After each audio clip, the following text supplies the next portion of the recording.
নমস্কার বন্ধুরা, তোমাদের সবাইকে স্বাগত জানাই আমার ইউটিউব চ্যানেল আবাল ছেলেতে। বন্ধুরা, আমার এই চ্যানেলটা কিন্তু খুব ছোট, তাই এটাকে বড় করার জন্য তোমাদের কিন্তু অবশ্যই সাহায্য করতে হবে। আর তার জন্য এক্ষুনি সময় নষ্ট না করে আমার চ্যানেলটা সাবস্ক্রাইব করে নাও।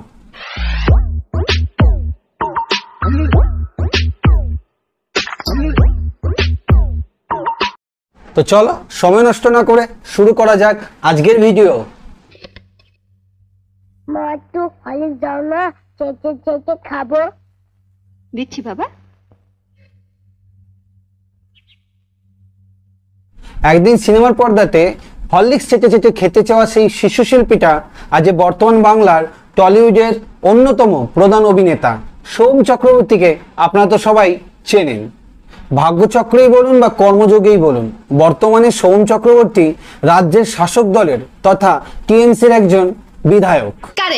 কিছুদিন যাবৎ সোশ্যাল মিডিয়াতে এবং বিভিন্ন নিউজ চ্যানেলে সোম চক্রবর্তীর একটা মারপিট করার ফুটেজ দেখতে পাচ্ছেন। রুফটপ থেকে নিচে নেমে এসে রেস্তোরাঁর মালিককে খোঁজ করে শুরু করে বাগবিতণ্ডা জড়ান এবং যে সিসিটিভি ক্যামেরায় যেটা একেবারে স্পষ্ট দেখা যাচ্ছে, সোম চক্রবর্তী কিন্তু একেবারে সজোরে ধাক্কা মারেন সেই রেস্তোরাঁর মালিককে। এবং সেখানে শুধু তাই নয়, এই আনিসুল আলমকে ধাক্কা মারার পর রীতিমতো লাথি মারা হয়, সেটাও কিন্তু সিসিটিভি ক্যামেরা বন্দী হয়। এবং সিসিটিভি ক্যামেরার বাইরে যে ছবিটা ধরা পড়েছে, যেটা তার কথায় একেবারে ধরা পড়ছে, মালিকের কথায়, যে তাকে রীতিমতো ঘুষি মারা হয়। এবং পরবর্তী ক্ষেত্রে আবার সিসিটিভি ক্যামেরায় দেখা যাচ্ছে যে তার কলার ধরে রীতিমতো ধাক্কাধাক্কি করতে করতে তাকে বাইরে নিয়ে যাওয়া হয়। সেই ফুটেজ নিয়ে হয়েছে জল ঘোলা। প্রথম কথা, যে সোহম চক্রবর্তীকে আমি সিসিটিভি ফুটেজে দেখেছি ভার্সেস যে সোহম চক্রবর্তী অভিনেতা সোহম চক্রবর্তীকে আমি চিনি, দীর্ঘদিন একসাথে অভিনয় করেছি, তিনি আমার সহকর্মী, খুবই ভালোবাসি আমি তাকে, এই দুটো মানুষ সম্পূর্ণ আলাদা হয়ে গেছেন। কিছুতেই আমি যে সোহমকে চিনি, যার থেকে আমার অন্যরকম এক্সপেকটেশন, আমার খুবই ভালো লাগার মানুষ, তারপরে রাজনীতিতে আসার পরে রাজনৈতিক কুশিক্ষা তাকে যে দিকে নিয়ে গেল, সেইটা আমার কাছে খুবই অবাক করার মতো লাগছে এবং খুবই খারাপ লাগছে। রাজ্য রাজনীতিতে এবং সাধারণ মানুষের মধ্যে বা বাংলার জনগণের মধ্যে এই ফুটেজটা দেখে অনেক রকমের মতামত সোশ্যাল মিডিয়াতে ছড়িয়ে পড়েছে। ঠিক আছে বাংলার সেই সাধারণ মানুষের মধ্যে আমি একজন সাধারণ মানুষ, আর সেই সাধারণ মানুষ হিসেবেই আমার কিছু কিছু প্রশ্ন বা মতামত আপনাদের সামনে রাখছি। অনুমতি দেওয়া হলো। আমার প্রথম প্রশ্ন, দেখুন, আইন সবার জন্য সমান। কথায় আছে যে আইন নিজের হাতে তুলতে নেই বা নিজের হাতে নিতে নেই। তাহলে আমার প্রশ্ন এটাই, সোহমদা কি করে ওই রেস্তোরাঁর মালিকের গায়ে হাত তুললো বা রেস্তোরাঁর মালিককে ওইভাবে মারধর করলো? ঠিক বলেছো। এই যে সোহমদা আইন তুললো, সোহমদাকে কি হিসাবে বিচার করা হবে? একজন সাধারণ মানুষ হিসাবে নাকি মন্ত্রী হিসাবে? আর মন্ত্রী হলেই কি আইন নিজের হাতে নেওয়া যায়?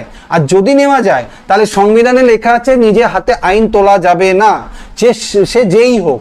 তাহলে কোনটা ঠিক কোনটা ভুল জানি না। সিসিটিভি ফুটেজ দেখে স্পষ্ট বোঝা যাচ্ছে যে সোহমদাই প্রথমে হাত তুলেছে হোটেল মালিকের গায়ে।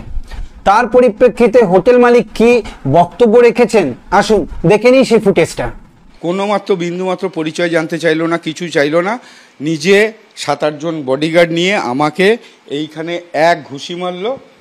আংটি পরা ছিল, কেটে গেছে, অনেক আইস দিয়েছি, পরে ওখান থেকে লাত মেরেছে, আমি এখানে ছিটিয়ে পড়েছি। আমার স্টাফরা আমাকে বাঁচাতে এলে তাদের উপরে অ্যাটাক করেছে 7-8 জন মিলে। ইভেন ওরা রীতিমতো তাণ্ডব চালিয়েছে। এক এক স্টাফকে, যারা কলকাতার ডিলাইটের টি শার্ট পরেছিল, তাদের খুঁজে খুঁজে রুফটপ থেকে শুরু করে বাইরে সব জায়গায় মারতে যাচ্ছে। কালকে পুলিশকে, ওনাকে অ্যারেস্ট করবে কি না, আমাকে পুলিশ থানায় নিয়ে যাচ্ছে। এটাই দেখুন, এটাই প্রশাসন কিভাবে চলছে। থানায় কিছুক্ষণ বসিয়ে আমাকে থানা থেকে ছেড়ে দিয়েছে। আপনারা ফুটেজটা দেখলেন। তাহলে এবার আমার সেকেন্ড প্রশ্ন হলো, যে মানুষটা মারলো তাকে না ধরে পুলিশ কি করে হোটেল মালিককে ধরে নিয়ে যাচ্ছে থানাতে?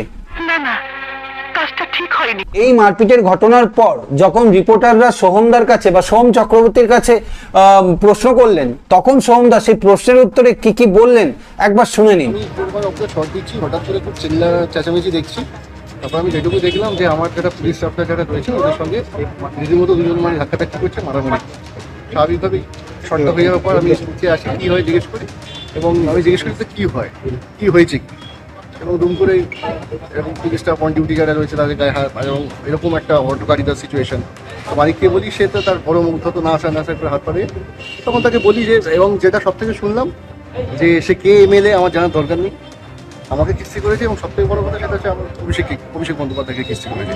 যখন এটা শুনলাম তখন মাথাটা গেছে গরম হয়ে, তখন তাকে বুঝিয়েছি সে কে, ঠিক আছে, মোটামুটি এইটুকু। বাট বাদ বাকি এমন কিছু হয়নি যে এখানে এরকমভাবে এদের উদ্ধত এদের ব্যবহারটাই সেটা চরমভাবে আমাদেরকে আকর্ষিত করেছে। দাদা আপনি নাকি তাকে মারধর করলেন, মালিক এমনটাই বললো। সে তো করেছি, দেখো গালাগালি করবে উল্টোপাল্টা ভাবে, ঠিক আছে, এবং সর্বোপরি অভিষেক বন্দ্যোপাধ্যায়কে নিয়ে গালাগালি একটু না মাত্র, হ্যাঁ সেটা তো মানা যায় না। যাই হোক, মোটামুটি করেছি, চারটে চর মেরেছিল, ধোয়াটা রাস্তা মেরেছি, করেছি। টিভি পর্দায় ক্যারেক্টার অনুযায়ী হয়, কিন্তু একের সময় সেটা যাই হোক, টিভির পর্দাটা অন্য একটা সত্তা, কিন্তু আলটিমেটলি তো এন্ড অফ দ্য মানুষই, আমাদেরও ইমোশন আছে, আমাদেরও সব কিছুই আছে, তো দ্যাটস তার প্রতিফলন হয়েছে। কোনো অভিযোগ কি করবেন? ছোটোখাটো বিষয় লোকাল থানায় জানিয়েছি, অফিসাররা এসেছিলেন, তো তাদেরকে নিয়ে গিয়ে তারা ইনভেস্টিগেশন। আমার 3 নম্বর প্রশ্ন, তবে এই প্রশ্নটা আপনাদের কাউকে না, এই প্রশ্নটা আমার সোহমদাকে। আচ্ছা সোহমদা, তুমি বাইটে বলছো বা রিপোর্টারদের প্রশ্নের উত্তরে বলছো যে অভিষেক বন্দ্যোপাধ্যায়ের নামে কুরুচিকর কথাবার্তা বা মন্তব্য করেছেন বলে, বা উল্টোপাল্টা কথা বলেছেন বলে, বা অপমানমূলক কথা বলেছেন বলে আপনি আপনার মধ্যে কন্ট্রোল রাখতে পারেননি, তাই ওনাকে আপনি মেরেছেন বা আঘাত করেছেন। আমাকে এটাই প্রশ্ন যে বাংলার অনেক মানুষ বা এই ভারতবর্ষের অনেক মানুষ ধরে নাও অভিষেক বন্দ্যোপাধ্যায়কে ভুলভাল কথা বা কুরুচিকর কথা বলছেন, তা বলে কি তুমি প্রত্যেকটা মানুষকে, মানে যতজন ধরো অভিষেক বন্দ্যোপাধ্যায়কে ভুলভাল কথা বলছে সবাইকে বাড়ি বাড়ি গিয়ে তাদের কলার ধরে মাটিতে ফেলে লাথি মেরে ঘুষি মেরে তাণ্ডব চালাবে? মিটিং মিছিলে তো অনেকেই অনেক কিছু বলে, আমরা ভোট প্রচারের ক্ষেত্রেও দেখেছি, চোর চোর স্লোগান দেখেছি। এরম টাইপের যদি কোনো বক্তব্য থাকে বা কুরুচিকর কথা বলে থাকে, তো তুমি কি সবসময় সবার বিরুদ্ধে গিয়ে প্রতিবাদ করবে আর সবাইকে গিয়ে মারধর করবে? নিজেরা থেকে আইন তুলে নেবে? কি কোনো কথা? ক্ষমা করো, যদি এই কথাটা দৃষ্টটা হয় তাহলে তুমি ক্ষমা করো। তোমার যা রিয়াকশন ছিল বা তোমার যা ব্যবহার ছিল ওই ফুটেজে যেটা দেখা যাচ্ছে, তাতে কিন্তু রাস্তার গুন্ডা মস্তানেতে কোনো অংশে কম লাগছে না। নিঃসন্দেহে তুই ঠিক কথা বলেছিস। যে ব্যক্তি সোহমকে বাংলার মানুষ চেনে, সেই ব্যক্তি সোহম কিন্তু ওখানে পরিচয় পায়নি। ওখানে কিন্তু অন্য ব্যক্তি সোহমকে আমরা দেখেছি, বা রাজনীতিবিদ সোহমকেও দেখিনি, তাই না? যদি ওখানে কোনো ইনসিডেন্ট ঘটে থাকে বা হোটেল মালিকের পক্ষ থেকে বা হোটেলের কর্মচারীদের পক্ষ থেকে কোনো রকম ডিসঅনার বা কোনো ব্যাড বিহেভিয়ার থাকে বা কোনো রকম বাজে ব্যবহার হয়ে থাকে, তাহলে সেক্ষেত্রে তুমি তোমার পুলিশের দ্বারস্থ হতে পারতে বা আইনের দ্বারস্থ হতে পারতে, বা সেখানে একটা মিউচুয়াল আন্ডারস্ট্যান্ডিং এ আসতে পারতে। কিন্তু সেখানে তুমি একজন মন্ত্রী, একজন দায়িত্ববান বাংলার বিধায়ক হয়ে, শাসক দলের একজন পরিচিতি মুখ হয়ে কি করে সাধারণ মানুষ হিসাবে একজনের গায়ে তুমি হাত তুললে বা তুমি মারলে? আমার মনে হয় অনেক কারণ আছে। সোমদা, আবেগের বশে অনেক সময় আমরা ভুলভাল ঘটনা ঘটিয়ে ফেলি, কিন্তু সেই ভুলগুলোকে ঠিক করার দায়িত্বও কিন্তু আমাদের নিজেদের। বাংলার জনগণকে আমি জিজ্ঞাসা করছি, বা যারা আমার এই ভিডিওটা দেখছো তাদেরকে জিজ্ঞাসা করছি, আচ্ছা এটা অবাক করা ব্যাপার না? যে মারলো তাকে পুলিশে তুললো না বা থানায় ডাকলো না, কিন্তু যে মার খেলো তাকে থানায় টানতে টানতে নিয়ে যাওয়া হচ্ছে। বলেন কি? কেন অবাক করা ব্যাপার না? আচ্ছা সোমদা, তুমি বলছো অভিষেক বন্দ্যোপাধ্যায়কে ভুলভাল কথা বলেছে বলে তুমি মেরেছো, তাই তো? আচ্ছা আদৌ এটা সত্যি তো, নাকি তুমি যে পার্সোনালি ঘটনাটা ঘটিয়েছো সেটা সেই ঘটনাটাকে একটু চাপা দেওয়ার জন্য বা সেটা যাতে মিডিয়ায় না বেশি বড় রকম ভাবে আসে বা তোমার এগেনস্টে যাতে কোনো বিশাল বড় কেস তৈরি না হয়, তার জন্য অভিষেক বন্দ্যোপাধ্যায়ের নামটা নিলে যাতে তোমার দোষটা ঢাকা পড়ে যায়, তাই না? আমার কেন জানি না এটাই মনে হচ্ছে। কি সাক্ষ্য প্রমাণ আছে তোমার কাছে?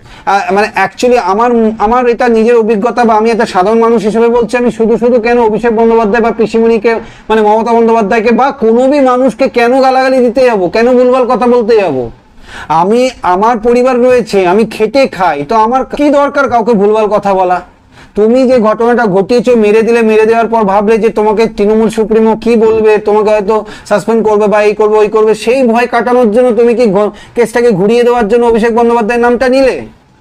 আমার তো মনে হচ্ছে সেটাই কারণ। আপনার বুদ্ধি ভালো। যাই হোক, পিসিমণি এবং অবিদা, মানে অভিষেক বন্দ্যোপাধ্যায়, তোমাদের দুজনকেই আমার অনুরোধ, এইসব নেতা নেত্রীদের কিন্তু একটু শক্ত হাতে কন্ট্রোল করো, কারণ এরা পার্সোনাল কিছু ঘটনা ঘটিয়েছে তারপর তোমার নামে বা পিসিমণির নামে চালিয়ে দেওয়ার চেষ্টা করবে, এইগুলো কিন্তু বাড়তে দিও না, বুঝতে পারছো?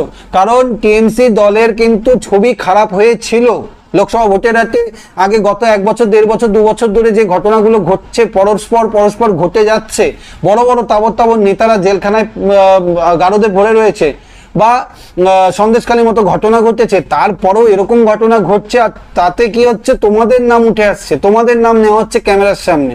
এইসব নেতা মন্ত্রীরা কিন্তু দলকে কলুষিত করছে। তাই আমার অনুরোধ, আমি একজন সাধারণ বাংলার জনগণ হিসাবে তোমাদের কাছে অনুরোধ জানাবো যে হ্যাঁ, আমরা লোকসভা ভোটে খুব ভালো রেজাল্ট করেছি, সেটাই কোনো সন্দেহ নেই, খুব ভালো রেজাল্ট করেছি, কিন্তু সেই ভালো রেজাল্টটাকে বা মানুষের সেই বিশ্বাস আস্থাটাকে ধরে রাখার জন্য কিন্তু আমাদের নেতা নেত্রীদেরও কিন্তু ঠিকঠাক হতে হবে। নেতা নেত্রীদের ব্যবহারও কিন্তু ঠিকঠাক হতে হবে, যাতে সাধারণ মানুষের যেন ক্ষতি না হয়।